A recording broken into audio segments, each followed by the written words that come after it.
Welcome to weekly NISH news broadcast. Regional news. The Kerala High Court on July 9, 2025 quashed the results of the Kerala Engineering Architecture Medical KEAM 2025 entrance examinations. The results were announced earlier this month. Disposing of the petition, Justice D.K. Singh directed the Commissioner for Entrance Examinations to publish the rank list in accordance with the prospectus issued in February. It was noted that the revised method in KEAM 2025 to calculate the ranks adversely affected students who studied CBSE or ICSE syllabus in the higher secondary classes. The 24-hour national strike called by public and private sector workers' unions to protest against the anti-labor policies of the central government assumed the proportions of a Bandh in Kerala on July 9, 2025. The lockdown of services almost halted private and public stage carriage and long distance services, inconveniencing hundreds of passengers caught in the strike's vortex, including many families with minor children who alighted at railway stations and airports in the state.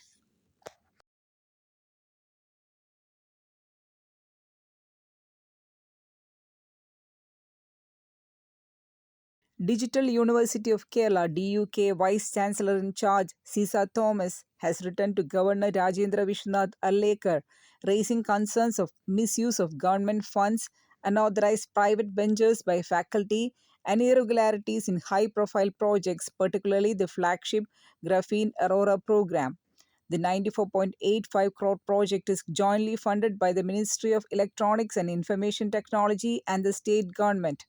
In her report, she flagged instances of conflict of interest among faculty with external business interests. She pointed out that several senior faculty members owned and operated private companies without formal permission from the university. Besides, university infrastructure, including office space, staff, and research scholars, were being utilized to run these entities. Moreover, government funded projects were being routed through some of these companies without appropriate scrutiny. Over to national news.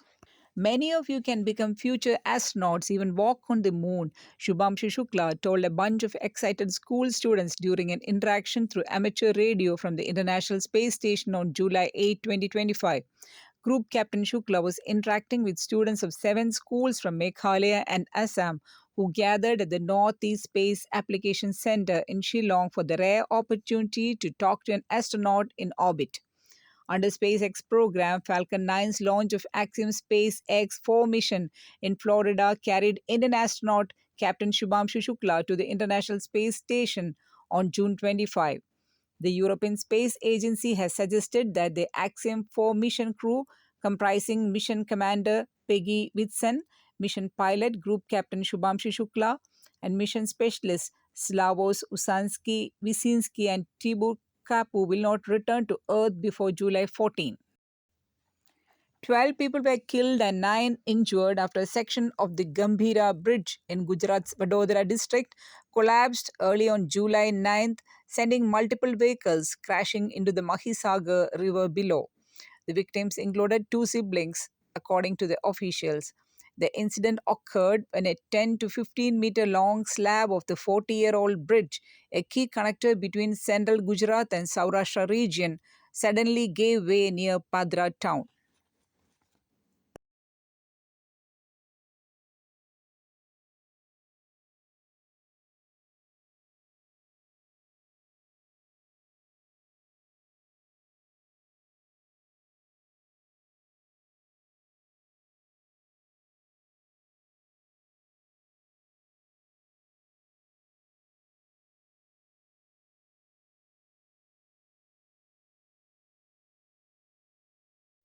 Over to international news. Continuing his diplomacy focused on the global south, Prime Minister Narendra Modi on July 9, 2025 highlighted India's support to Namibia's decolonization, not just in words but in action. Addressing a special session of the Namibian Parliament, Mr. Modi congratulated the African nation for adopting India's UPI digital payment system. The Prime Minister also highlighted the country's wider African policy, emphasizing that India does not aspire to compete with anyone in the African continent, but rather seeks to build together. Taiwan on July 9, 2025, launched annual military exercises intended to guard against Chinese threats to invade, including using so called gray zone tactics deployed by China that stop just short of open warfare.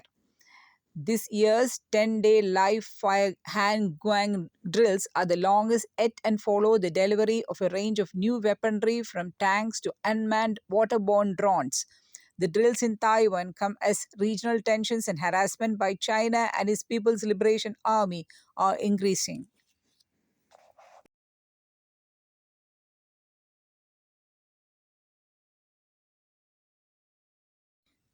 India will attempt to give a new form to the BRICS next year, said Prime Minister Narendra Modi in his intervention at the Grouping Summit in Rio de Janeiro on July 7, 2025, as the Indian side prepared to take over the leadership of BRICS from current President Brazil. Under India's BRICS presidency, we will still work to define BRICS in a new form.